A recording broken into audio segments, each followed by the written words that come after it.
आज अपराध पर ही बात करते हैं, बुराई पर बात करते हैं। अपराध और बुराई को रोकने के लिए हर देश में बहुत सारे नियम है, कानून है, विधान है, अलग अलग है, लेकिन आदर्श एक ही रहा है कि जो सजा दी जाए वो सकारात्मक हो, पॉजिटिव हो, ताकि मनुष्य को दूसरा अवसर मिल सके कि वह फिर से अपराध न करे। एक और है, निरपराध व्यक्ति दंडित न हो, यह भी है। भले अपराधी छूट जाए लेकिन जो निरपराध है उसको सजा न मिले। प्राचीन काल में राजा अपने अपने ढंग से सजा देता था। रस्किन बॉन्ड का उपन्यास पढ़े हैं? उसकी एक रचना में एक राजा को अपने अपने ढंग से प्राचीन काल में सजा देने का विधान होता था। उसने क्या किया, एक को सजा क्या दी।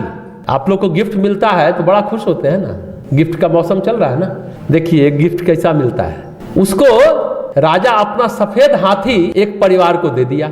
शर्त यह है कि भेंट में दी हुई वह सफेद हाथी मरना नहीं चाहिए। अब उसको पालते पालते पालने वाला पूरा परिवार ही खत्म हो जाता है। तो राजा ने उसको इस तरह से दंड दिया। कहता है ना, बड़ा सफेद हाथी पाल लिया, तभी से कहावत हो गई। सफेद हाथी को पालना बहुत मुश्किल बात है, आसान नहीं है। यह है संसार, समझिएगा। संसार को समझने की दृष्टि इस तरह से मिलती है। हर एक गिफ्ट आपके लिए सुखकारी नहीं है, आई बात समझ में, दुखकारी भी है। चलिए एक और उसी तरह की बात करते हैं। दक्षिण भारत में एक फिल्म बनी थी। कथा यह था, राजा की नौकरानी थी, सेविका, सेवा करती थी। उस सेविका से प्रेमिका बन गई और राजा महिला को, उस सेविका को बड़ी महंगी महंगी वस्तु भेंट देता है। उस सेविका के निवास के पास जहां उसका घर था, एक धोबी रहता था। वह उस सेविका से पूछता है कि कुछ समय उसके साथ बिताने के लिए उसे कितना धन देना होगा। सेविका मुस्कुरा दी तो उसने उसकी सहमति समझी, कुछ पैसा भी बताया होगा, रुपया। अब वो अपना पेट काट कर धोबी बचत करता है, सेविका के लिए धन जमा करता है। लेकिन जैसा हमने कहा सेविकाओं के लिए खेल है, एक दिन सेविका को धोबी क्या बताता है, देखिए। अब उसे पैसा इकट्ठा करने की आवश्यकता नहीं रही, क्योंकि कभी कभी वह सेविका को इतनी शिद्दत और भावना की गहराई से याद करता है कि उसका मिलन स्वप्न में ही हो जाता है। इस बात पर वह सेविका भड़क जाती है। अब वो सेविका क्या करती है, वह सेविका दरबार में राजा के यहाँ प्रार्थना पत्र प्रस्तुत करती है कि धोबी ने उसे धन नहीं दिया, धोबी से उसे धन दिलाया जाए। अब राजा की रानी से तो कुछ छिपा हुआ नहीं था। वह राजा से प्रार्थना करती है, इस प्रकरण में उसे न्याय मिलना चाहिए। तो राजा कहता है ठीक है, रानी को क्या न्याय दीजिए। रानी क्या करती है, दरबार में एक आदम कद आईना रख देती है। आईना के सामने ढेर सारा धन भी रख देती है। अब उस सेविका से कहा जाता है, आईना में दिख रहा धन आपका मेहनताना है, आपके मेहनत की कमाई है। अब सपने में मुलाकात की कीमत तो धन की वह परछाई हो सकती है ना। सपने में मुलाकात हुई, सेविका दावा ठोक रही है कि हमको धन मिलना चाहिए। तो सपने में मुलाकात की कीमत तो धन की वह परछाई हो सकती है। इस फैसले के बाद राजा उस महिला सेविका के यहाँ जाना बंद कर देता है। इस तरह चतुर रानी ने एक तीर से दो शिकार किए, दो निशाना साधा। सपने में आप लोग भी जीते रहते हैं, परछाई मिलेगी, याद रखिएगा। इस कहानी का अर्थ यही है, संसार यही है। दोनों कहानियों को हमने अखबार में पढ़ा था। क्या निष्कर्ष निकाला आपने? व्यवस्था द्वारा दी गई भेंट हानिकारक भी हो सकती है। जाने कब कहां किसे सफेद हाथी भेंट कर दिया जाए और उसे पालते पालते लोग समाप्त हो जाए, मर जाए। दूसरे कहानी का निष्कर्ष क्या है? बादल वर्षा देते हैं कभी कभी, लेकिन बादल बिजली भी गिराती है ना। निदा फाजली का एक है ना गजल, बरसात का बादल तो दीवाना है, क्या जाने किस राह से बचना है, किस छत को भिगोना है। रानी को पता है किस राह से बचना है और किस छत को भिगोना है। वो बुद्धिमान रानी धैर्य पूर्वक इंतजार कर रही थी उचित समय का, अपने जीवन के कष्ट को हटाने के लिए, समाधान के लिए। ये रानी की बुद्धिमत्ता कही जाएगी और रानी का न्याय भी कहा जाएगा। लेकिन वो सेविका, वो नौकरानी धूर्त भी है लेकिन मूर्ख भी है। इस कहानी का एक निष्कर्ष है, चालाक आदमी कभी कभी गजब की मूर्खता करता है, जो नौकरानी ने उस सेविका ने किया। लेकिन जहां तक हमने शुरू में जो वाक्य कहा कि सजा सकारात्मक हो ताकि उसको अवसर मिले सुधरने का कैदी को, लेकिन जहां तक सजा की बात है ना, आज सजा सकारात्मक नहीं रह गई। सजा सकारात्मक होने के लिए जेल का वातावरण सकारात्मक बनाना होगा। अब जेल में सकारात्मक वातावरण नहीं है। जेल का क्या नाम है भाई? हिंदी में क्या बोलते हैं? जेल तो अंग्रेजी शब्द है ना। कैदी सुधार गृह। अब तो हम कहते हैं वो कैदी बिगाड़ गृह है। एक प्रकार की विधा जानता है चोर, वहां गया, डिफरेंट टाइप के विशेषज्ञों से भेंट होती है, सब सुपर स्पेशलिस्ट हो जाता है। कैदी बिगाड़ गृह है जेल। अब तो एक से एक प्लानिंग वहीं सब मिल करके वहीं से ठोकता है, अभी भी हो रहा है। तो कैदी सुधारगिरी नहीं है, कैदी बिगाड़गिरी है। वातावरण सकारात्मक है ही नहीं। अच्छा एक बात बताइए, आज का विद्यालय, महाविद्यालय, विश्वविद्यालय सकारात्मक रह गए क्या? विद्यालय में भी बम फूटता है, विश्वविद्यालय में तो फूटता ही रहा है, अब तो विद्यालय में भी फूटता है, चाकू दिखाते हैं। अमेरिका में तो और कमाल होता है, पता है ना, 16 साल का लड़का, 14 साल का लड़का, वहां हथियार रखने का परमिशन है, ऑटोमेटिक राइफल से 16, 17, 30 बच्चे को गोली मार देते। तो क्या विद्यालय का वातावरण सकारात्मक रहा? जबकि स्कूल होते ही थे सकारात्मकता के लिए। जेल तो बिल्कुल नकारात्मक है, सकारात्मक सजा हो ही नहीं पाती। पहले होता था कभी। अपराध और बुराई को रोकने के लिए क्या करना होगा? कल्चरल डेवलपमेंट करना होगा, सांस्कृतिक विकास करना होगा, जो हम लोग यहां करते हैं, कोशिश करते, छोटा सा प्रयास कर रहे हैं कि हम यज्ञोपवीत संस्कार अगर कराने आए हैं तो उनको संस्कार क्या होता है वो समझाना चाहते हैं, वो बताना चाहते हैं, वो दृष्टि देना चाहते हैं। या जितने बच्चे यहाँ पढ़ाई के लिए आते हैं, हम चाहते हैं कि उनके अंदर एक नई दृष्टि, नई समझ, नया बोध विकसित हो। और सांस्कृतिक विकास क्या है? संस्कृति में 2 चीज होनी चाहिए। क्या क्या? हम हमेशा बोलते हैं उदारता और सहिष्णुता, यानी सहनशीलता। बचपन में परिवार, माँ प्रथम पाठशाला है, द्वितीय पाठशाला पिता, तृतीय पाठशाला परिवार, चौथा पाठशाला समाज और 5वां पाठशाला वह स्कूल जहां बच्चा 8 घंटे के लिए पढ़ने जाता है।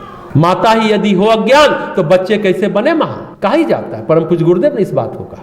तो बचपन में ही परिवार में और विद्यालय में संस्कार विकसित करने की व्यवस्था बनानी होगी, वो विधा विकसित करनी होगी, उदारता और सहिष्णुता की। फिर वो बुरा नहीं बन पाएगा, न अपराध कर पाएगा। हर स्थिति में उदार और सहनशील के गुण उसके अंदर विकसित हो जाएंगे तो हर स्थिति में रह पाएगा। ये विकसित करने होंगे बचपन से, बाल्यावस्था और किशोरावस्था, यही 2 समय है। ध्यान से सोचने की बात है, तर्क की बातें अलग अलग होती हैं। अगर हम यह कहते फिरते रहे, अरे ये तो ऐसा है, ये तो वैसा है, इन्होंने ऐसा कर डाला, उन्होंने ऐसा किया, तो सच ये है, ये मार्ग से भटकना होगा। फिर आप अरे हम तो ऐसा कर देंगे, हम तो वैसा कर देंगे, ये भटकाव के अलावा कुछ नहीं है। संस्कृति का मतलब क्या है? संस्कृति का मतलब है परिष्कृति, शुद्धि, प्रक्षालन। संस्कार मतलब परिष्कार, यज्ञोपवीत संस्कार हुआ, परिष्कार हो, आप शुद्ध होइए, पवित्र होइए। आपके जीवन में, आपके चिंतन में, आपके सोच में, आपके विचार में, आपके कर्म में, आपके व्यवहार में शुचिता आनी चाहिए, स्वच्छता आनी चाहिए, मर्यादा आनी चाहिए, नैतिकता आनी चाहिए। जिसमें उदारता और सहिष्णुता विकसित हो गई ना, वो ये सारी चीजें अपने आप करने लगेगा। उदारता और सहनशीलता, वो अपराधी नहीं हो पाएगा। अभी भी बहुत लोग अच्छे हैं, ऐसा नहीं कि सभी ऐसे हो गए, लेकिन ये जहर भरा वातावरण दूषित कर डाला उनके व्यक्तित्व को और वे बुरे हो गए। ऐसा क्यों हुआ? हम सभी ऐसा सोचते रहते हैं। पता चलता जड़ों में जहर है और जड़ों का जहर पत्ते में आसानी से पहुंच जाता है, ऊपर तक पहुंच जाता है जड़ों का जहर।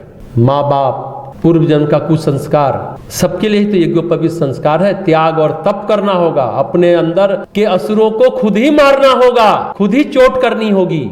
लेकिन किंतु स्वयं से लड़ते रहना काम नहीं आसान है ना। अभी आपने गीत गाया ना, सबसे अधिक जरूरी होता है अपना निर्माण। आपने गाया तो जरूर, इसको अपने जीवन में उतारिए। बुराई और अपराध की जड़ है मनुष्य का दिमाग, मनुष्य का विचार, मनुष्य की सोच, और ये लंबे समय तक रहा तो वो खून में प्रवाहित होने लग जाता है। एक फिल्म थी 2 आंखें 12 हाथ, इस फिल्म को आपने जाना है, जरूर देखिएगा।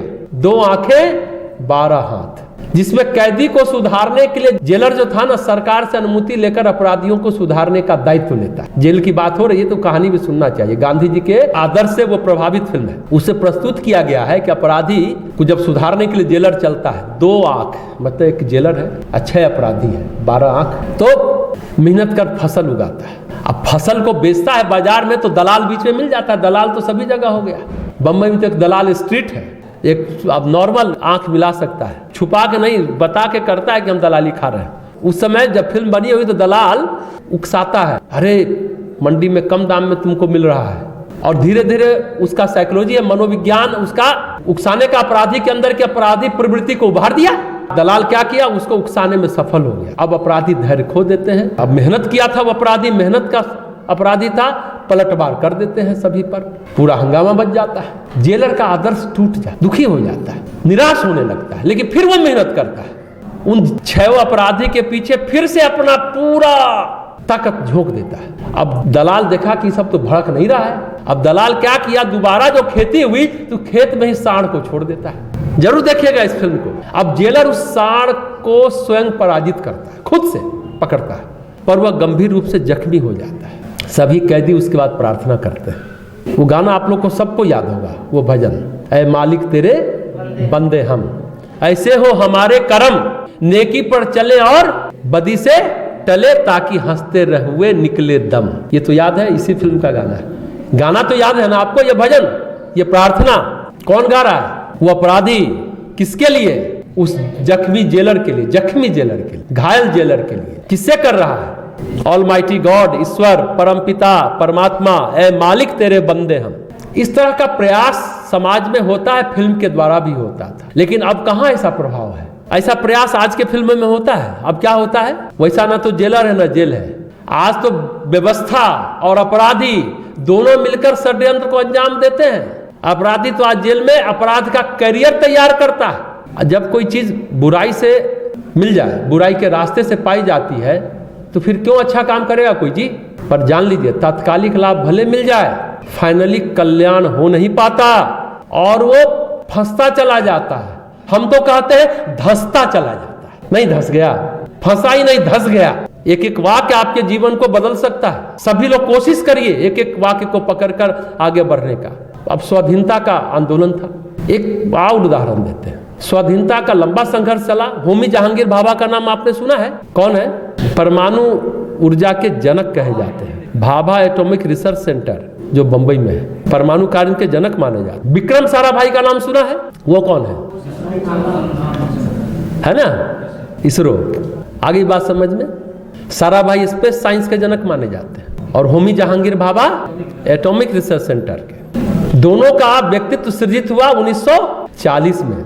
ऑक्सफोर्ड कैम्ब्रिज में पढ़ते थे, पीएचडी कर रहे थे, ये लोग वापस आ गए। आप देखिए राष्ट्रीय आंदोलन में क्या क्या होता है। CB Raman Indian institute of science स्थापित किया था, पता है ना, बेंगलोर में। दोनों वहां काम कर रहे लगे। अंग्रेज लोग ग्रांट देते थे।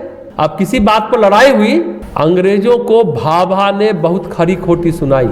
अंग्रेजों ने भाभा को एक थप्पड़ मार दिया। अब लगा कि इस संस्था को ग्रांट कौन देगा।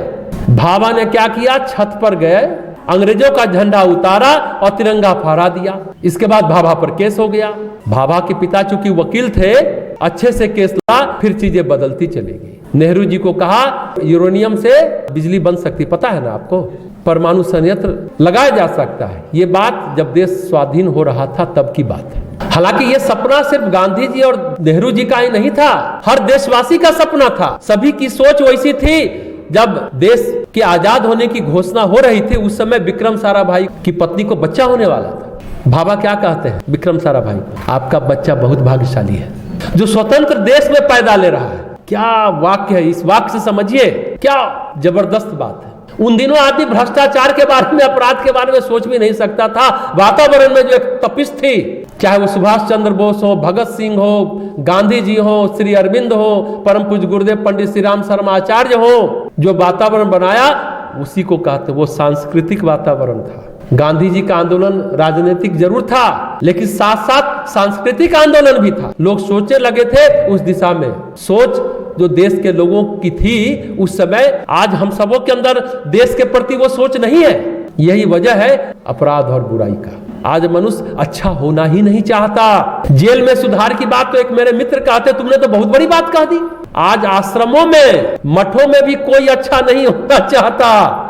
लाल बहादुर शास्त्री के बाद सत्ता हावी होने लगी मनुष्य के दिलो दिमाग पर। जो भी बनता था, राजनेता होता था, वो सत्ता के तपिश उस पर सवार हो गए। वो जो सांस्कृतिक तपिश थी जो पैदा हुई थी, जो श्री अरविंद के साथ रह लोगों में थी, वो खत्म हो गई थी। श्री अरविंद के साथ रह लोगों से हमारे मित्र मिले हुए, उन्होंने कहा एक सोच थी कि हमें देश के आध्यात्मिक चेतना को जागृत कर देश को स्वाधीन बनाना है। अरविंद के साथ, महर्षि अरविंद के साथ पांडिचेरी में जो लोग थे, वो लोग की ये सोच थी। आज वही वातावरण शांति कुंज हरिद्वार से पूज्य गुरुदेव ने गांधी जी के कहने पर सक्रिय राजनीति छोड़कर जो शुरू किया, गांधी जी ने परम पूज्य गुरुदेव को कहा था, बेटा राजनीतिक आजादी तो मिल गई, सांस्कृतिक आजादी, वैचारिक आजादी पर अब तुमको काम करना है। फिर परम पूज्य गुरुदेव ने युग निर्माण आंदोलन शुरू किया, उसी 1940 में अखंड ज्योति पत्रिका लिखना शुरू किया, वो सोच पैदा की। कभी कभी तो अभी भी लगता है कि सोच चली जा रही है, लेकिन परम पूज्य गुरुदेव ने अभी प्रयास किया। 1970 के दशक के बाद ऐसा लगता है, सच कहिए तो शरीर स्वास्थ्य को बचाने की जद्दोजहद में हम इतना लिप्त हो गए हैं, जबकि हम हमेशा कहते हैं मन स्वच्छ तो तन स्वस्थ। हम मन को बचाने की कोशिश नहीं कर रहे, तन को बचाने की कोशिश कर रहे हैं। अरे मन बचेगा तो तन भी बचेगा और जीवन भी बचेगा। अब देखिए इसी कोरोना काल में जो कमजोर थे, मनोबल जिनका कमजोर था उनको ज्यादा दबोचा, और जिनको दबोचा भी कोरोना वायरस तो वो मनोबल के आधार पर फाइटर बने, लड़े और बचे। मन ही इंसान को बुरा बनाता है और मन ही इंसान को अच्छा बनाता है। तो मन बचाना है, आज जद्दोजहद होनी चाहिए मन को बचाने की। सच कहे तो व्यवस्था आज हो गई है, इसमें जीवन ही नहीं है। अच्छा बुरा तो बहुत दूर की बात है, अब तो जीवन ही नहीं है। जीवन का नाश करने वाली व्यवस्था आज की सोच बन गई है। बुराई और अपराध तो छोड़िए, आज तो जीवन पर ही कुठाराघात हो रहा है, जीवन की जड़ ही काटी जा रही है। अरे सच कहिए तो कोरोना का उत्पात है क्या? जीवन की जड़ को कोरोना वायरस काट रहा है। लेकिन कभी कभी हमें लगता है व्यक्ति बुरा नहीं है, व्यवस्था बुरी है। जेल का उद्देश्य ठीक था, कैदी सुधार गृह, पर जेल की व्यवस्था बुरी हो गई। शक्तिपीठों के द्वारा जो पूरे भारतवर्ष से परम पूज्य गुरुदेव ने बनवाया कि एक अच्छी सोच, पवित्र सोच, दूरदर्शी सोच देश और दुनिया में पैदा की जाए, उस सोच के बारे में हमें सोचना होगा। 2026 से 2050 के बीच फिर से ऐसी हवा चलेगी, हो सकता है इससे सोच बदल जाए तो देश भी बदल जाए। हवाओं से गंदगी जाए बिना बात नहीं बनेगी। सच कहिए तो अब गलतियां विचारों में नहीं, हमारे संस्कारों में घुस गई है, और संस्कार में जो चीज चली जाती है उसका प्रक्षालन संस्कृति के बिना संभव नहीं है। आज जो परिवार, जो हमने कहा प्रारंभिक पाठशाला है, विश्वविद्यालय कहिए, जो कह दीजिए, परिवार को जो सोच पैदा करती है बहुत मुश्किल है। आज परिवार की सोच कैसी हो गई है, आसपास आप लोग भी महसूस करते होंगे, देखते होंगे कैसी सोच हो गई है परिवार में। टीवी सीरियल में पारिवारिक धारावाहिक आता है ना, कितने षड्यंत्र से भरे होते हैं। सच कहिए तो परिवार से जीवन मूल्य, संस्कृति मूल्य चला गया है, मानवीय मूल्य चला गया है। पहले राष्ट्रीय प्रोडक्शन फिल्म बनाती थी, अब वो बहुत दिनों से फिल्म भी नहीं बना पा रहे हैं। अब सिनेमा सीरियल से भी वो सुपरिवार चला गया, वो परिवार की सोच चली गई है, संयुक्त परिवार चला गया, वो वातावरण चला गया। आज जो समस्या है उसे सही करने की सोच फिल्म से भी गायब हो गई। क्या हो गया धीरे धीरे 70 के दशक से फिल्म में क्या हो गया? अमिताभ बच्चन की जमाने की अगर बात करें, संघर्ष की जगह क्रोध आ गया। क्या नाम है उनका? Angry young man. देखते देखते फिल्मों में, सिनेमा की संस्कृति बदल गई। आज अपराध और उपद्रव दोनों आ गए। अभी क्या आया है?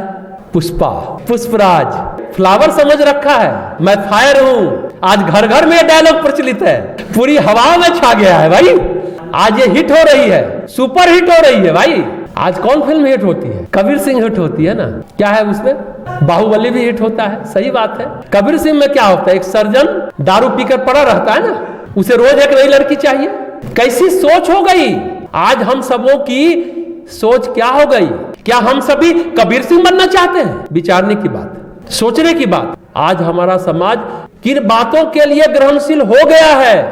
इधर एक फैशन चल पड़ा है, ये एक कल्चर डेवलप हो गया है। अपने देश को आजाद कराने में गरम दल और नरम दल दोनों का योगदान रहा है ना भाई, अपनी अपनी भूमिका रही है सबकी। आज एक फैशन हो गया है, गांधी जी को गाली दो, एक पक्ष द्वारा दिया जा रहा है, तो दूसरा पक्ष वीर सावरकर को गाली दे रहा है। एक फैशन बन रहा है। अरे सभी मनुष्य में गुण और दोष होते हैं, गुण को ग्रहण करना चाहिए, अब गुण को छोड़ देना चाहिए।